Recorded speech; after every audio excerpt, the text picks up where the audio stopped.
kelas 12 IPA 4. Perkenalkan, nama saya Muhammad Adil Ali.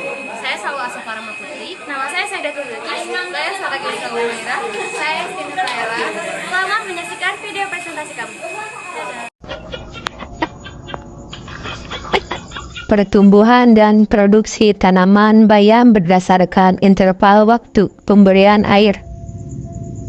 Bayam adalah tanaman sayuran yang berasal dari daerah Amerika tropik. Bayam semula dikenal sebagai tanaman hias, namun dalam perkembangan selanjutnya, bayam dipromosikan sebagai bahan pangan sumber protein, vitamin A dan C, serta sedikit vitamin B, dan mengandung garam-garam mineral seperti kalsium, fosfor, dan besi. Langkah kerja dan penelitian. 1. Persiapkan tanah. Siapkan lahan dengan kondisi tanah yang gembur dan kaya akan bahan organik. Lakukan perataan dan perancangan bedengan yang sesuai. 2. Penyemaian. Sebarkan biji bayam secara merata di atas bedengan. Tutupi biji dengan lapisan tipis tanah, lalu siram dengan lembut. Pastikan jarak antara biji bayam yang ditanam sesuai dengan rekomendasi. 3. Pemeliharaan tanaman. Setelah bibit tumbuh, pastikan tanaman mendapatkan cukup sinar matahari dan air. Lakukan penyiraman secara teratur, tetapi hindari genangan air. 4. Penjarangan. Setelah bayam tumbuh lebih besar, lakukan penjarangan dengan cara merobek tanaman yang terlalu rapat. Alat dan bahan. 1. Biji bayam. 2. Air. 3. Tanah. 4. Pot. Langkah percobaan. Tambahkan, saya melakukan langkah-langkah penelitian sebagai berikut. 1. Persiapan tanah. Saya meratakan dan menggemburkan tanah di lahan yang saya pilih. Saya juga mencampurkan tanah dengan pupuk organik untuk meningkatkan kesuburan tanah. Saya membuat bedengan dengan lebar 1 meter dan panjang 2 meter. Saya membuat 4 bedengan dengan jarak antara bedengan 50 cm, sedikit tek isi. 2. Penyemaian. Saya menaburkan biji bayam secara merata di atas bedengan. Saya menutupi biji dengan lapisan tipis tanah, lalu menyiramnya dengan lembut. Saya menanam biji bayam dengan jarak 5 cm antara biji. Saya memberi label pada setiap bedengan dengan interval waktu pemberian air yang berbeda, yaitu 1 hari sekali, 2 hari sekali, 3 hari sekali, dan 4 hari sekali. Nah, ini gambar 2 interval air, 1 kali sehari, 2 kali sehari, 3 hari sekali, dan 4 kali sehari. 3. Pemeliharaan tanaman. Saya memastikan tanaman mendapatkan cukup sinar matahari dan air.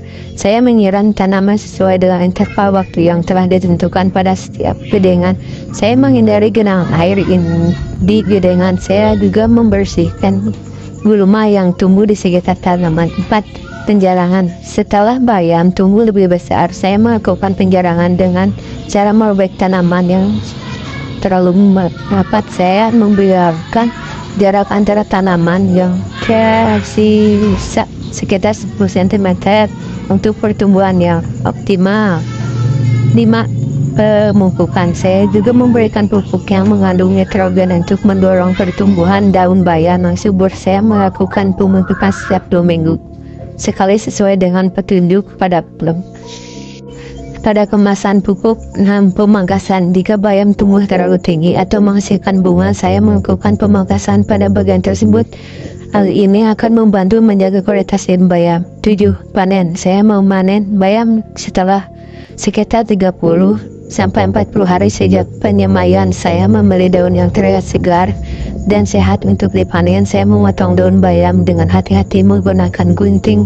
Saya mengukur panjang, lebar, dan berat daun bayam yang dipanen. Saya juga menghitung jumlah daun bayam yang dipanen dari setiap bedengan. Gambar 3 masa panen. Interval air 1 kali sehari, 2 kali sehari, 3 kali sehari, dan 4 kali sehari. 8. Interval penanaman. Saya melakukan penanaman dalam interval tertentu, yaitu setiap 2 minggu sekali. Ini akan memastikan saya memiliki tanaman bayam yang siap panen secara berkala. 9. Pencegahan hama dan penyakit. Saya memperhatikan tanda-tanda hama atau penyakit pada tanaman. Jika diperlukan, saya menggunakan metode organik atau pestisida yang aman untuk mengendalikan hama dan penyakit. Saya mencatat data hasil percobaan saya dalam tabel berikut. Ini tabelnya. Berdasarkan data tersebut, saya dapat menyimpulkan bahwa interval waktu pemberian air berpengaruh terhadap pertumbuhan dan produksi tanaman bayam. Interval waktu pemberian air yang memberikan hasil terbaik adalah 2 hari sekali karena tanaman bayam memiliki panjang, lebar, berat, dan jumlah daun yang paling tinggi dibandingkan dengan interval waktu lainnya. Hal ini menunjukkan bahwa tanaman bayam membutuhkan air yang cukup tetapi tidak berlebihan untuk tumbuh dengan baik. Hasil panen pertumbuhan dan perkembangan pada tanaman bayam. Dan yang terakhir ada hasil akhir menjadi sayur bening. Video presentasi dari kami. Wassalamualaikum warahmatullahi wabarakatuh.